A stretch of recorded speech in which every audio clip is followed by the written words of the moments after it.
All right. What's going on, everybody? How we doing? Happy Friday, last day of February. How's everyone doing, you guys? Last day of February. You guys believe that it's already 2 months into the year? I can't believe it's fucking crazy. I mean, February is a short month, but I can't believe like we're 2/3 through the first quarter. It's crazy how fast shit goes, hey? Oh, get a sip of that coffee. Get all caffeined up.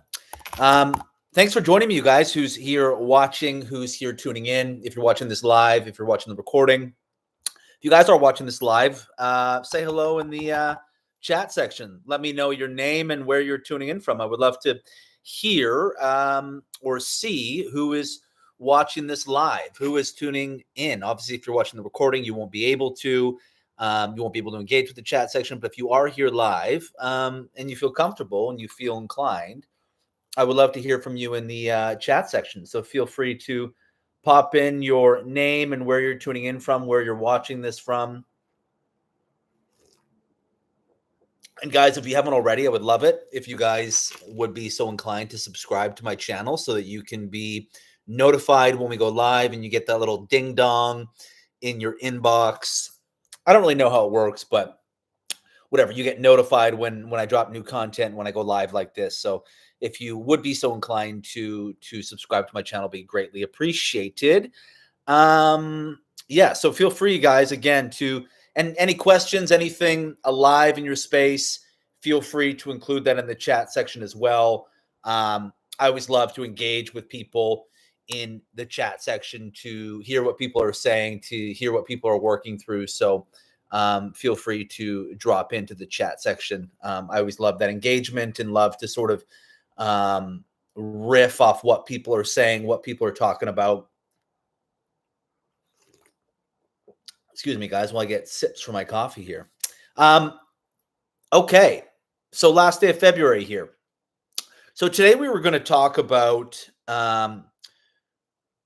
twin flames, and not just like twin flames in general, but more spiritual relationships, more karmic relationships. Twin flames, you can slot sort of into that group, as in my work, what I call it a lot of the time is pre-divine relationships. Pre-divine relationships. I watched that documentary on Amazon Prime probably about like 10 days ago called Escaping Twin Flames. There's one on Netflix. There's one on Amazon Prime. I had watched the one on Netflix a long time ago and just didn't even know there was the one on Amazon Prime. So I watched that one about 10 days ago, which I liked more than the one on Netflix. I don't know how you guys, but like I love anything about cults. I love anything about psychology, particularly spiritual psychology.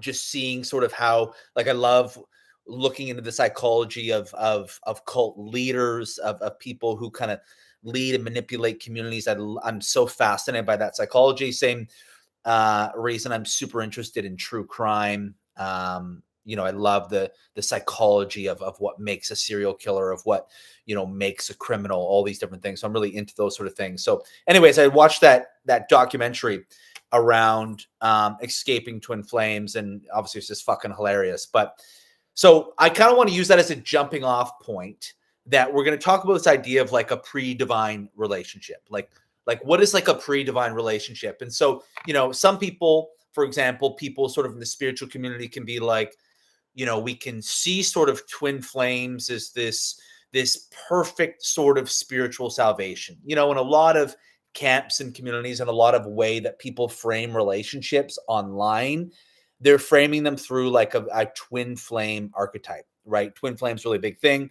then when you read the work of some relational teachers, they sort of have a framework of a twin flame relationship. And I used to as well. I used to have a lot more of it until I went through numerous experiences, and then my whole sort of philosophy sort of shifted a little bit. So I'll talk about how my philosophy as well sort of shifted in experiencing certain different types of relationships and quote unquote twin flames. And I don't want to make this about twin flames, but I will sort of use this as a jumping off point to talk about this idea. So, okay. So why first off, a lot of time twin flames, people are like, okay, it's the perfect sort of mirror image, right? It's the other half of my soul. So it's kind of this idea that it's a perfect completion or a perfect complement, right? So a lot of the ways twin flames are framed is that it's a perfect completion, it's a perfect complement. It's as if your whole was split into two in some past life or something, and now in this lifetime you have found that other missing piece to your soul. So that's sort of the context that twin flames come under, that it's a reciprocal to your soul. And this reciprocal is you have some type of past relationship, right? You have some type of past relationship, which is why people always talk about this idea that you felt like you had known them from another life, or you had known them forever. This is why in some of these relationships things can happen really, really quickly. It's a very sort of transcendent, sort of expedited relationship. Ultimately, it's a massive, massive soul connection, a massive, massive soul connection. And I will say off the top, you can have a really, really big soul connection with someone and not have it work out. Or you can have a really, really crazy soul connection with someone and it's not supposed to work out, or it's not healthy, or just in the practical realms of reality, it's not going to happen, even though you have a really, really big soul connection. In the real world of life and reality and relationships, that is a massive, massive truth. That just because you have a massive soul relationship, it doesn't mean that you're supposed to be with them, right? And it might just mean that you have some type of contract for whatever period of time. And so twin flame relationships, this idea that there's a perfect complement, like a perfect sort of completion, right? A perfect sort of your soul's been fragmented and now your soul's been completed. If we think about it very practically, it's a very wounded concept. It's a very, very wounded concept to be, oh, I need someone else to complete me, that I need that my soul is only half complete and I need the other sort of perfect complement to my soul. So it's a very, very wounded concept right off the hop. And typically, like for example, in the Escaping Twin Flames documentary, you had a bunch of really, really wounded people that hadn't done any work on themselves, trying to integrate and land and comprehend a very advanced spiritual concept. Because a twin flames is an advanced spiritual energetic sort of thing.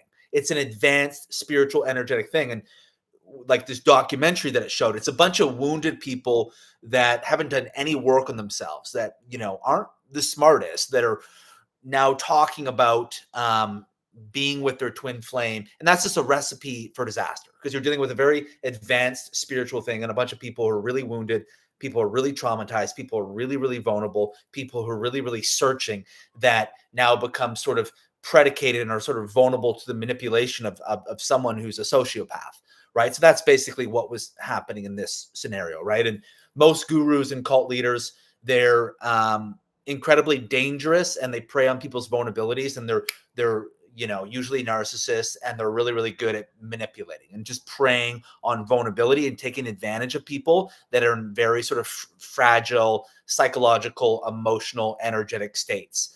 And people that have a lot of their trauma coming up, and they bend and they mold and they twist that, right? So in like this documentary, you're dealing with like a lot of really wounded, traumatized people who haven't really done any work on themselves, trying to ground a very advanced complex. So this is my belief about twin flames, right? So people are like, okay, we're finding a perfect complement, a perfect sort of soul complement, that our soul was fragmented and now we're completed. So it's a very, very wounded concept, right? Divine union is based off amplification and enlivening, whereas like a wounded relationship is based on completion, that you become whole without them, right? Whereas like a sacred union is that you're whole separately and individually, but then you amplify one another's wholeness when you come together into a co-creative state, right? So this kind of the differences here.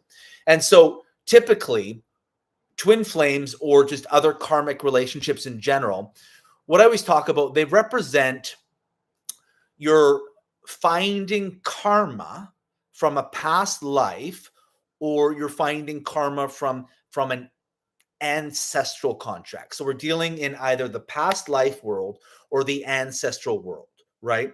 So we're in other words, we're dealing with the quantum realm or the quantum field, right? So the quantum realm or the quantum field is sort of the higher dimensional space. I always say the quantum realm or the quantum field is we're basically dealing with energy that is not just of our lifetime. We're dealing with energy that is of an ancestral energetic capacity or a past life capacity. So when you hear me use the word quantum field or quantum realm, it means we're dealing with the energetics and the karmic contracts that extend beyond however long that we've been here, right? And so typically with a twin flame or a very karmic spiritual relationship, you're dealing with a connection from the quantum field or the quantum realm.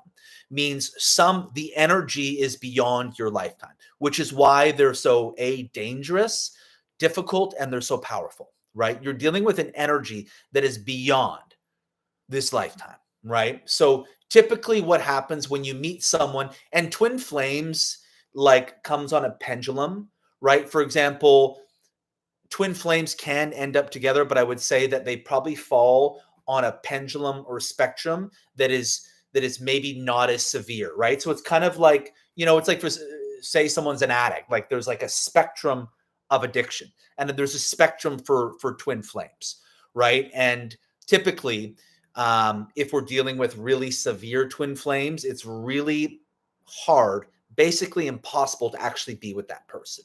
But then there's people who are quote unquote with their twin flame, and I would say they're on a spectrum where they're not really at a severe karmic sort of intersection. So it's more of like a twin flame light. So there are some aspects of this sort of twin flame union, but it's workable, right? So the karma is not as severe that they're able to hold in a reality to some extent. So twin flames come on a spectrum, but typically what you are dealing with is a quantum field or a quantum realm connection. You're dealing with some type of connection that falls within a past life or the ancestral field, meaning some contract within your lineage. So when I say that it's a past life or an ancestral realm connection or a quantum field connection, it means that your entire lineage and this other person's lineage, there's a karmic exchange taking place, meaning your ancestors and their ancestors are literally exchanging in a karmic exchange. And if there's a past life intersection, it means that, our souls are vast. They've been here for a long period of time. It means that our soul has shared some type of union, whether it be we were friends or we were acquaintances or colleagues or lovers, that our souls had some type of exchange in a life that was beyond what our physical body is right now, beyond the physical iteration of our body here right now. So whatever that might be. And we don't even have to know what that is, right? But so when we meet these really powerful spiritual connections, typically what's being chalked up is a quantum realm or a quantum field connection. Okay. And so here's the big thing. And I'm trying to explain this the best I can as we kind of launch into this. So my belief in the way that I teach relationships and the way that I teach spiritual processes and spiritual initiations, my belief is that we have to actually experience a rupture of this connection or this exchange to move into our wholeness and to move into our sovereignty in order to move onto the path of divine union or sacred union. I believe that we most often have to experience a rupture here. So you meet this connection where you feel like you've known them forever. You feel like you've known them forever, right? And they're representing some cord to a past life or some sort of ancestral contract. So the exchange and the energy is palpable. It's really, really big. And we see this person, right? We're like, this person is my perfect mirror image. This person is my perfect complement. And a lot of times in the spiritual communities and industries, people see this type of relationship as your salvation, as the ultimate end goal of where we're trying to get to relationally, right? This is where people are like, this type of exchange, because it's palpable, right? The energy is really, really, really palpable because you have some type of quantum realm or quantum field connection. Right. So most people say that this is the holy to be all end all relationship. And so I teach a lot of time that this is actually revealing an attachment that we have spiritually. I call this a lot of times spiritual codependence. So it's revealing a place that we're codependent spiritually, right? Because if you think about relationships, what we're looking for in a relationship is we are looking for a spiritual experience, right? Anytime someone, that's why when people are like, oh, I'm not uh, religious or I'm not spiritual. Well, it's like, do you believe in love? If you believe in love, if you believe in falling in love, if you place a lot of value in having passion in romantic relationships, you are by nature spiritual. You are by nature someone who is looking for a spiritual experience. If you're someone, however much you love love is going to tell you how spiritual you are. So even someone who is an atheist and really pragmatic, if they love love or they believe in love, they are by nature someone who believes in a higher being, someone who believes in a higher energy, a higher frequency. Because by nature, always what we're doing, whether we know it consciously or not, in romantic relationship and seeking romantic relationship, yeah, we want connection, we want comfort, we want security, we want stability. But what we're searching for is a spiritual experience, right? Which is why when we think about I'm in a relationship and I'm not fulfilled, I'm not satisfied, something's missing. Basically, what this means is something spiritually. There's some spiritual yearning or spiritual desire that's not being satiated or it's not being fulfilled. So we're looking for a spiritual experience. The number one thing we are looking for relationally, we are looking for a spiritual experience. Think about the amount of women who are dissatisfied relationally, right? Women are by nature, the feminine is by nature, the feminine is the oracle. It doesn't mean that every woman is an oracle. It doesn't mean that the masculine can't also be an oracle. But by nature, based off just basic biology, that women are by nature the oracle, right? Which means women by nature are going to be more spiritual by men than men, right? Just they are the oracle. And, you know, this is a bit of a generalization, but by nature, there's going to be a deeper spiritual yearning in women. There's going to be a deeper spiritual yearning. And so that comes through so much relationally with the amount of women who are dissatisfied in relationships. The amount of women are like this guy can't meet me or something's missing. Like there's a yearning for something that's not there. So we're looking for something spiritually. This is why twin flames and karmic relationships are so palpable, because we're like, oh my God, this is my spiritual salvation. I have reached the holy grail, because there's all this energy. It's like I've known this person from a past life, or there's some type of ancestral sort of quantum field activation that is taking place, and we're like, this is my salvation. This is my salvation, right? And then what happens typically in these type of dynamics and relationships is we get disconnected from reality, right? Even if this connection, even if there are so many obstacles, even if it's such a challenge, even if the relationship's not healthy, even if we're having a hard time making the relationship work in reality, we fight uphill against it because we're like, this is our salvation, right? And we're like, if I were to lose this person, I lose my hope and my opportunity for that salvation that I'm looking for relationally, right? Because we go through our life and we're looking for, particularly people who are really spiritual, people who are really romantic, people who place a large value on finding love, is that we want that sort of salvation, that sort of epitome holy grail, right? And then if we lose that, we lose a part of ourselves, or we lose sort of hope, right? And then this idea of sort of hopelessness or despair or anguish, or what's the point then if that doesn't end up happening, right? But what happens so much in twin flames and karmic relationships, there's a fantasy element and a fantastical sort of escape to it, right? And so much of moving into our power spiritually, our spiritual power actually happens in reality. The more we actually live in reality, the more spiritually powerful that we are, right? It's the same reason why, you know what I mean? Like, how do we have a relationship that's going to be able to meet all our needs, where a relationship that's really able to sort of work in reality? the more that we really live in the truth and the present of what's really, really here on earth, the more that we're able to live in desire, to live in pleasure, to live in bliss and ecstasy within that relationship, right? And so when we live in fantasy, maybe it becomes temporary, right? Becomes temporary, but we have to leave ourselves for that experience. It's not here, right, in reality. And so in twin flame relationships and karmic sort of relationships, we see this person as a perfect completion, as a perfect completion. We see them as our salvation, right?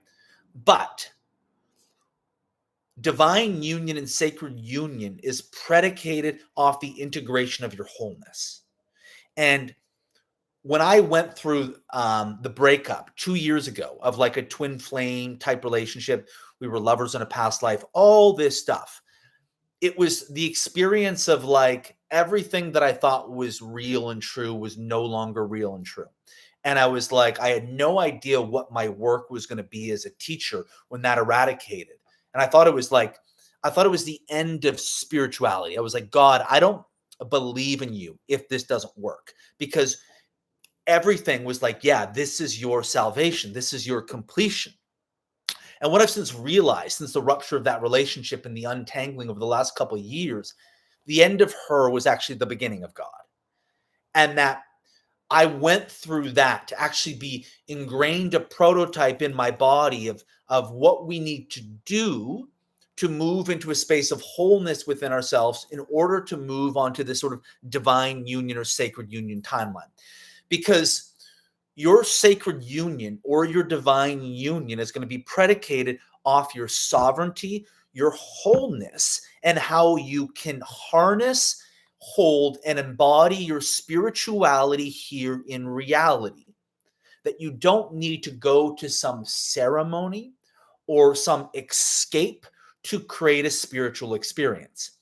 Can you create a spiritual experience right here on earth in the everyday? Can you create a spiritual experience here on earth every day in sort of the mundane? Basically, what it means is, can you actually in your body and your nervous system, can you hold sort of this divine embodiment? Can you hold this spiritual experience right here in your flesh right now, right in your body? And so what I learned and what I experienced is the ending of that relationship 2 years ago. I was experiencing a quantum realm attachment rupture, meaning a story from a past life and an ancestral karmic contract was suddenly ruptured, which meant there was all this karma, right? So all this karma that was trapped in that exchange now was suddenly ignited and activated in the body. And my body began to move into this sort of digestion process where all the karma that was freed up was now having to move through my body and find its place and begin to integrate. And what I realized was the ways that I was searching for relationship while ignoring my entire wholeness and sovereignty. And my belief is with this is it really depends on what our calling is here on earth. How much wholeness and sovereignty are we being called into in this lifetime? Some people, and this is where I'm being called, is that I'm being called into full embodied integration. There's nothing that spirit will ever allow me to get away with. And so in this lifetime, I have to move into complete wholeness and resolution. That's where I'm being called, and I know it based off my past, the amount of lessons I've had to integrate, the amount of karma that I've had to work with. Not everyone goes down this path. And it really depends on what level are you chosen and what level are you called. If you're someone who's really chosen, really, really called, you're going to have to integrate every little strand and layer and level of karma. And the rupture of a twin flame or a karmic relationship becomes a massive catalyst for the embodiment of your wholeness and your sovereignty. And what it sort of feels like, it does sort of feel like the end of something. What it really is relationally, when you're with a twin flame and it doesn't work out, what it is, it's the end of fantasy and relationships. It's the end of fantasy and relationships.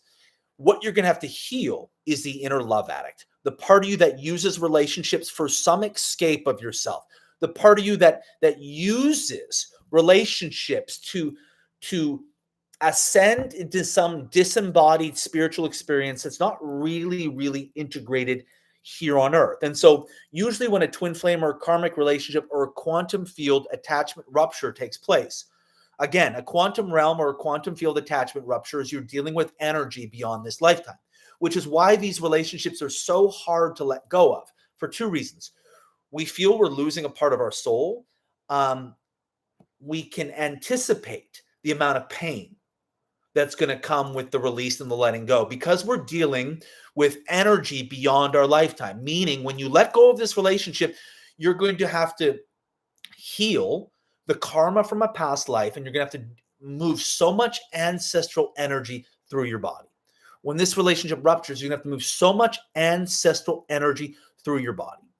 A lot of it's going to be about love has to be really hard, that you're not really able to receive. You're trying to change your whole sort of relationship, the archetype of relationally for your entire lineage, right? So you're going to lose a part of your soul. You're anticipating how difficult this is. And also you feel like you're losing something that you're never going to be able to get back because it is the death of fantasy.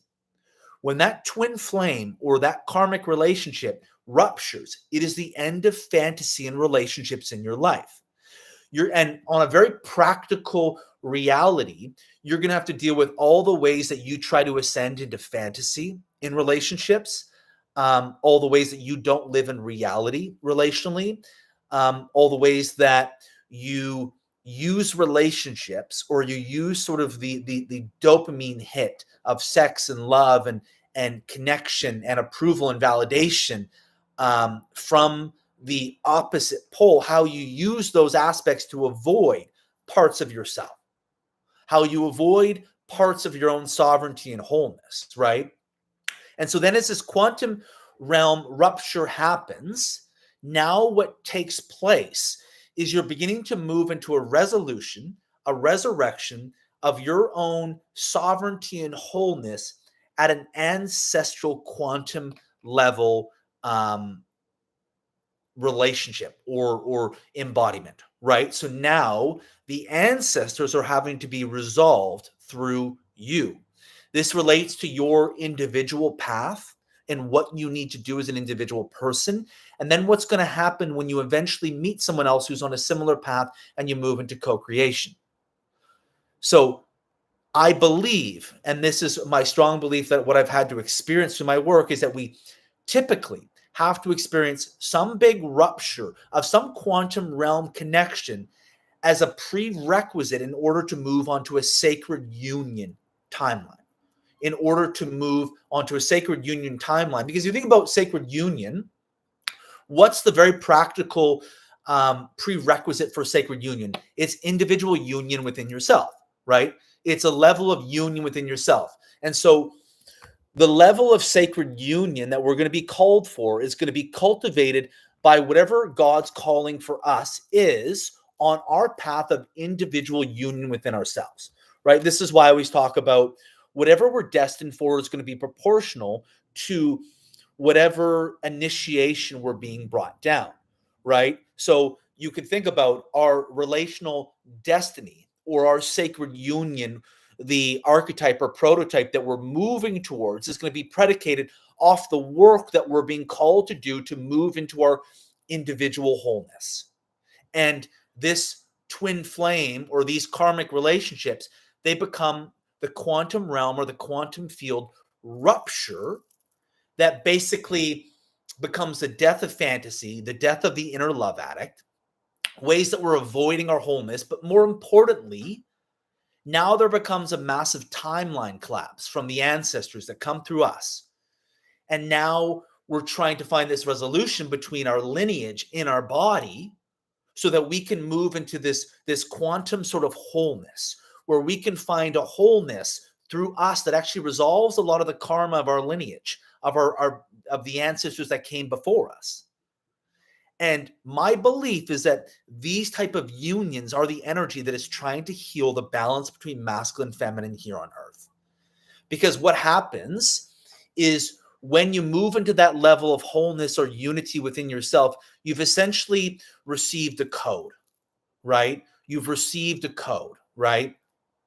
And when we think about sacred union, it's a divine masculine and a divine feminine code. There's two codes, right? So those codes now move into an exchange with each other, right? I also teach in my work, this is important, and you hear people talk about the divine feminine, the divine masculine. My belief is the divine masculine is the masculine resolution that you find or a man finds on the integration of ancestral energy. My belief, the divine feminine is the core holy feminine energy that she finds on the other side of the integration of ancestral energy. So this is all this process of being called that I'm talking about. And so now you move into your code, right? And when I say you move into your code, what I really mean is that your wholeness, you're balanced in your masculine and feminine energy at an ancestral level while you're in your core energy. So if you have a masculine core essence, that you're in your masculine, but you're also really, really connected to your feminine. This is why I always talk about polarity shifts and changes. When you really get called by God, your relationship to polarity shifts and you don't focus on it as much. Like you see some people who are like masculine, feminine, everything. Like it's all they're doing. And like when you really, really get initiated by source, your relationship to polarity really, really changes. Sure, it's a part of the equation, but it's you're not so obsessed with am I in my masculine? Am I in my feminine? Like you sort of move onto a different timeline where you don't become as obsessed with that. And you'll just notice a lot of people out there, they're so preoccupied where masculine, feminine, all this and all that. And when you really, really are initiated and move into wholeness and sovereignty, you actually yearn more for balance. You actually want more balance in your energy. What you actually want to feel is how the masculine and the feminine sort of move within you and how those energies complement inside of yourself internally. And you're not so preoccupied, am I masculine? Oh, like I'm being too feminine. She doesn't like it. No, like because when you really, really align with God, you are going to move into your aligned innate space of where your soul is destined to be. And however that is determined by masculine feminine energy is going to be your natural place. It's going to be your natural place. So when you move into that wholeness and sovereignty, you're going to move into a natural embodiment of the amount of masculine feminine energy that you have, whatever that might be, right? But early on, before we're really called to source and God, we're so preoccupied. Am I masculine? Am I feminine? Like she doesn't want to, you care more about balance. You actually like, like for me, I feel how my masculine feminine energy work together. I have a lot of masculine energy, I have a lot of feminine energy. And I feel how it all works together inside of myself. While my core is masculine, I'm more concerned with how do those energies cultivate and work together within myself. And that becomes more about wholeness and more about sovereignty. So it doesn't mean that polarity is not a thing. It still is important. But your relationship shifts and changes, and you sort of look at polarity from a higher level, a higher lens, and you don't become as obsessed and as fixated on it. And so twin flames in these karmic relationships, they have a quantum realm or a quantum field attachment, right? We see them as they're my salvation, they're my perfect completion. And what we actually learn is there is no perfect completion, right? Because you think about what is this spiritual sort of lesson relationally? It's all about how does this person make you feel about yourself? What does this person elicit inside of me, right? And when we move into a place where we're looking for a perfect complement, we're actually living from this very self-serving prophecy as I'm looking to complete myself. I'm looking to fill myself. I'm using this person to fill myself spiritually.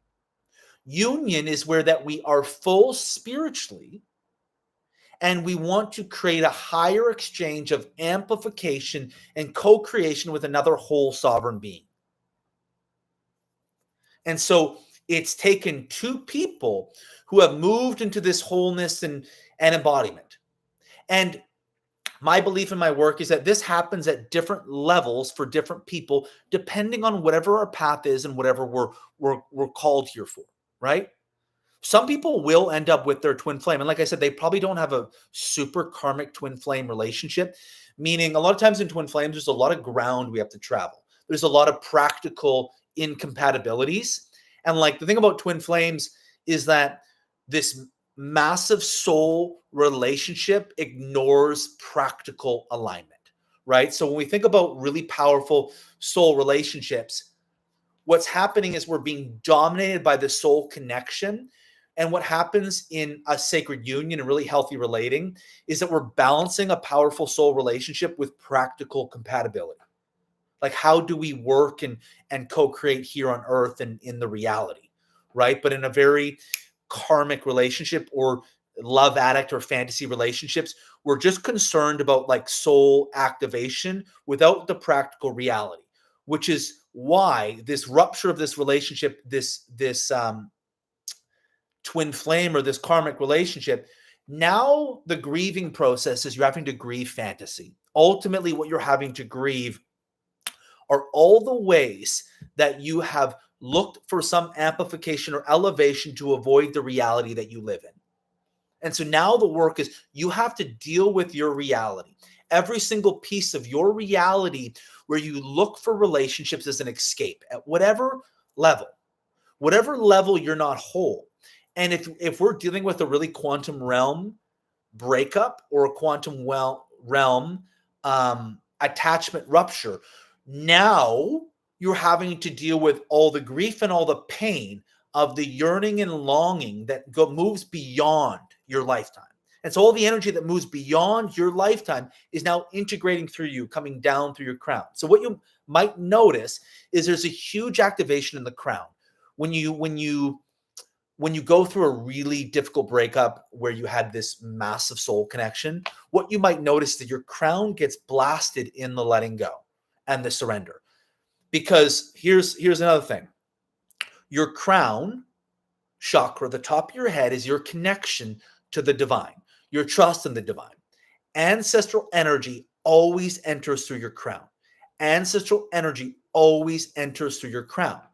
So what you might notice is in this sort of quantum realm or twin flame connection or this karmic relationship, maybe your crown's open, right? It is open a little bit, but then what you might notice is that crown gets blasted open in the separation or dissolution or dissolving of that connection. Reason being, because there was so much karma and so much quantum realm energy that was being held in that cord and tethered to that connection. And now when you pull that cord, the crown really has to integrate, meaning all the ancestors start to move through you, all the past life. So your crown is your connection to God and the divine at an energetic sort of somatic level. It is the place where quantum realm energy enters and it exits through our hands and our feet, right? So you think of like when there's major solar flares, like right now there's a lot of solar flares and the Schumann resonance and this crazy energy. Our crown is getting blasted. What this really means is quantum energy is influxing, right? And typically why we really struggle during these times is because the entry point of energy in the crown is getting overwhelmed and inundated to a capacity that extends beyond our capacity to exit energy. So the entry point of energy is over exceeding our capacity to exit energy from the body. That's why we get fucked up during these energetic portals, right? The quantum realm is so activated and the root chakra can't keep up with the integration of the energy.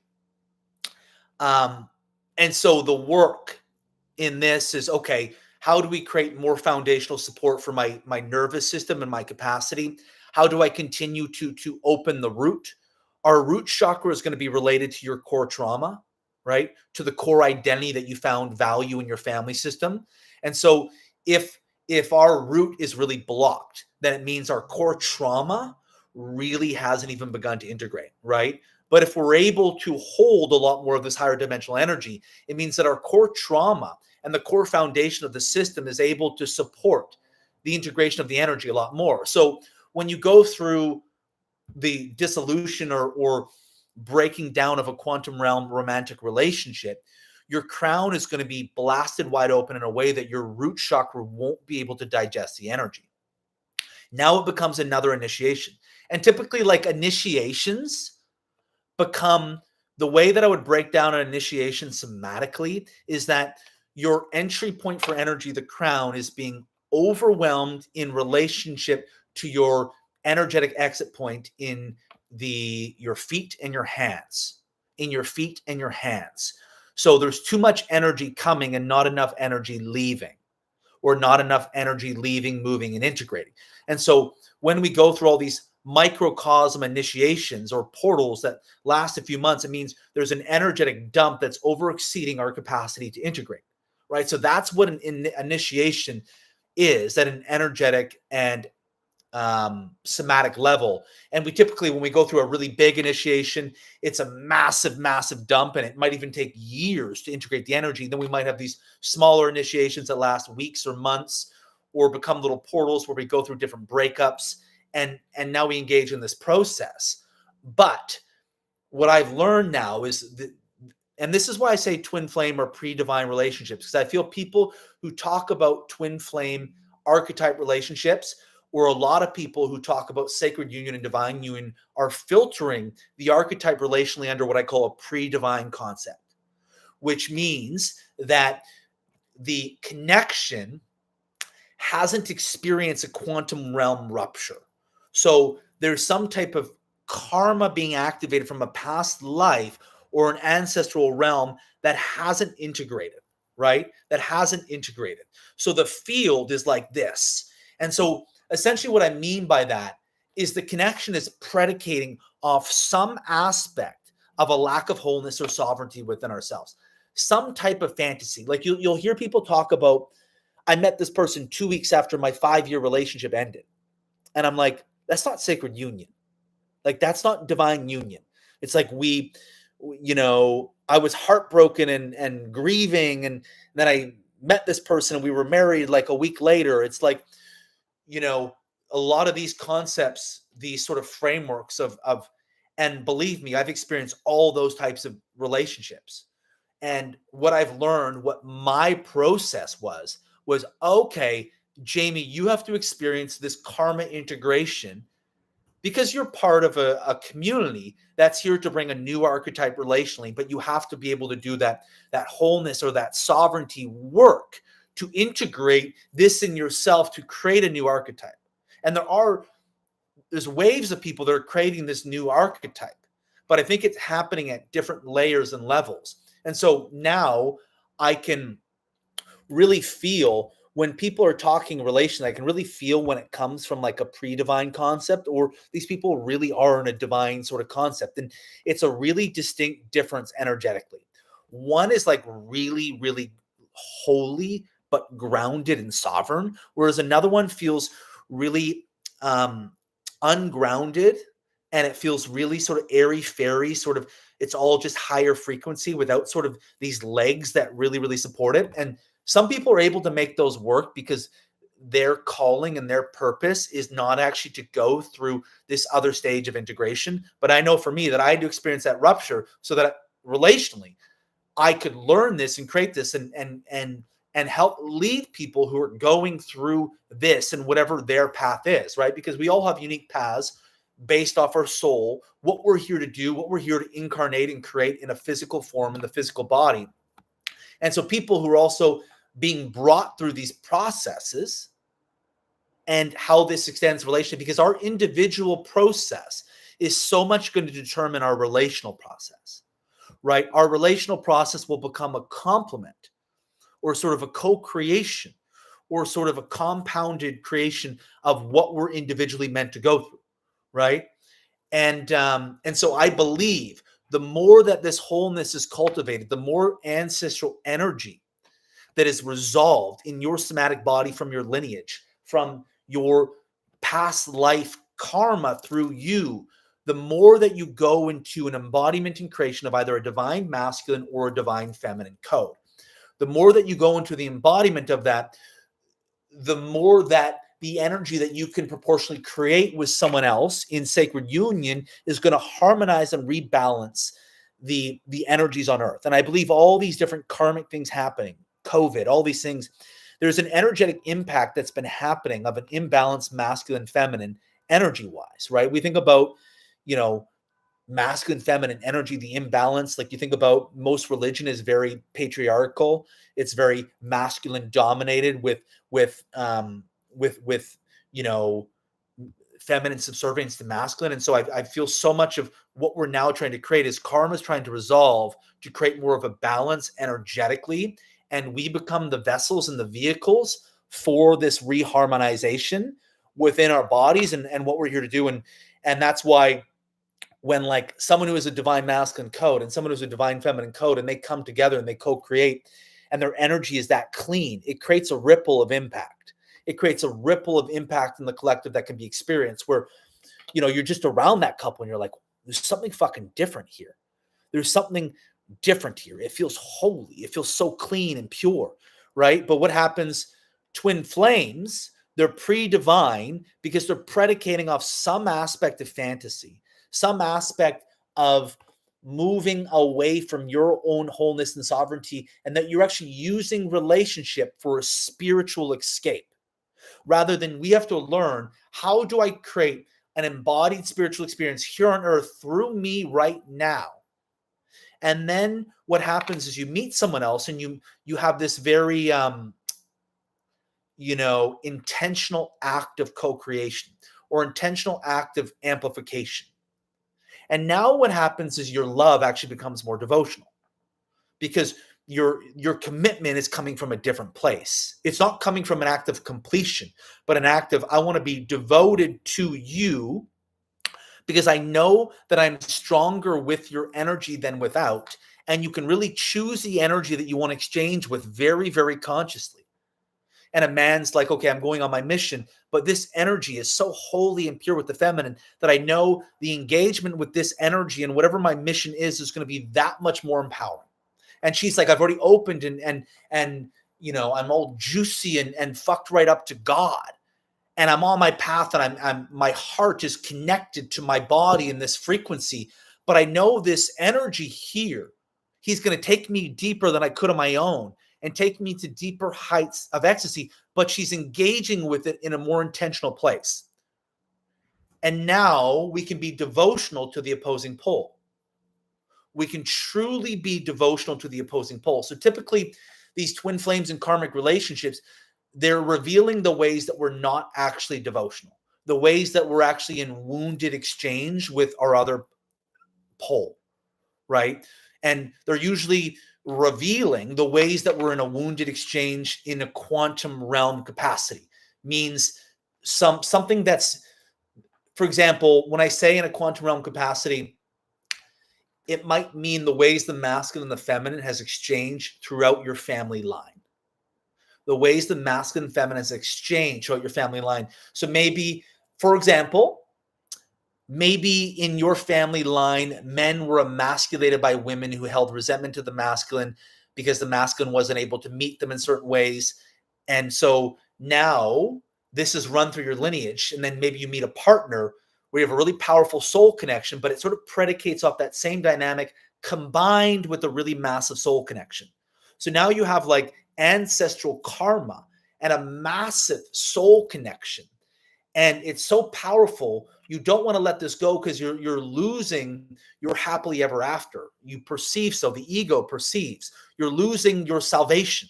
But you're also dealing with so much karma that's revealing the deepest possible crux of the imbalance of polarity through your lineage.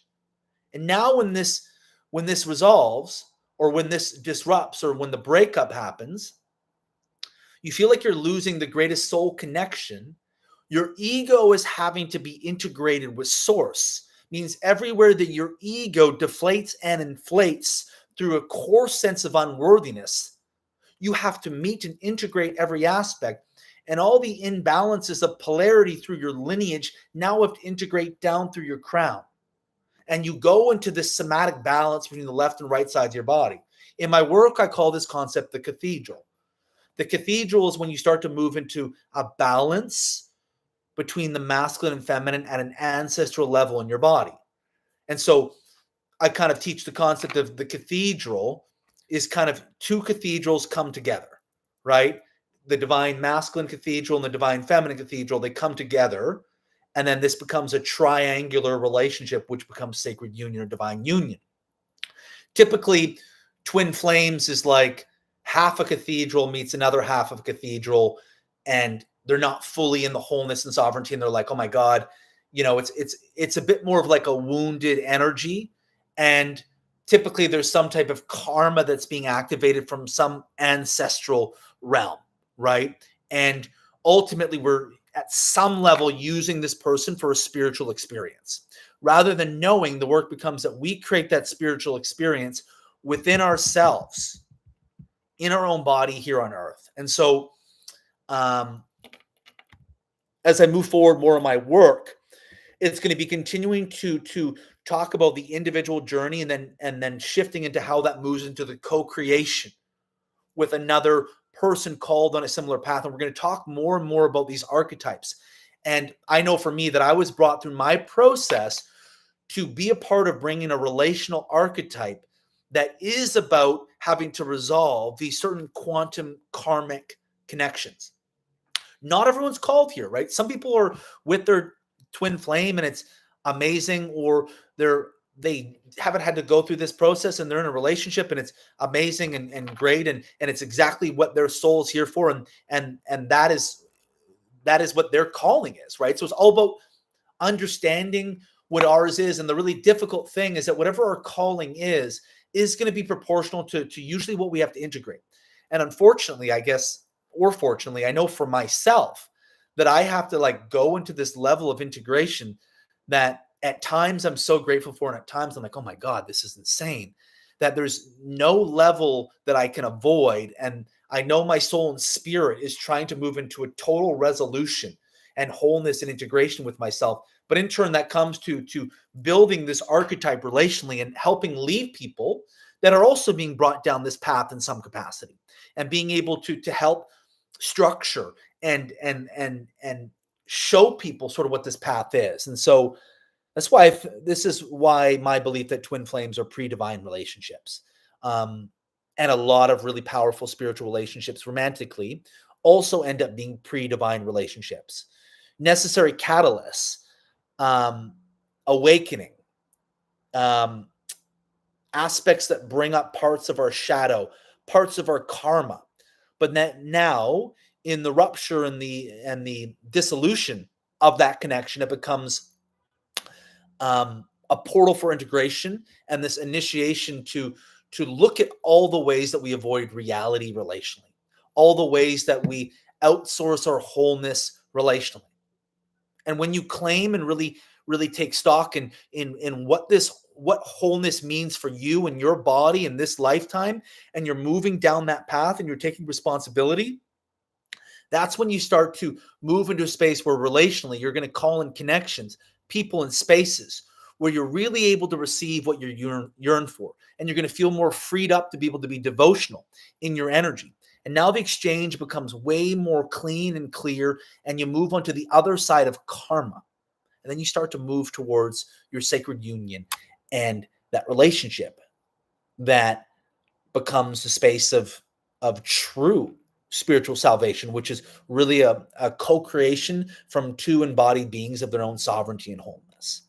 So that's today's live, you guys, on twin flames as pre-divine relationships, a lot of really powerful soul connections as pre-divine relationships, what the symbology and symbolism of them are, what the somatic sort of process is with them coming into our field, and then the rupture of them.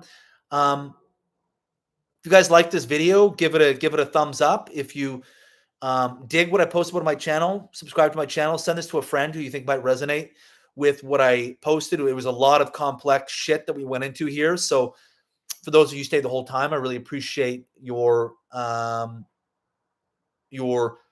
presence and your witnessing of what I talked about here. And again, any questions, anything you were curious about that I talked about, you can post in the comment section on YouTube, or you can send me a DM on Instagram and let me know what your question is, or what really landed and resonated. So wishing everyone a wonderful weekend, and yeah, we'll see you guys next week.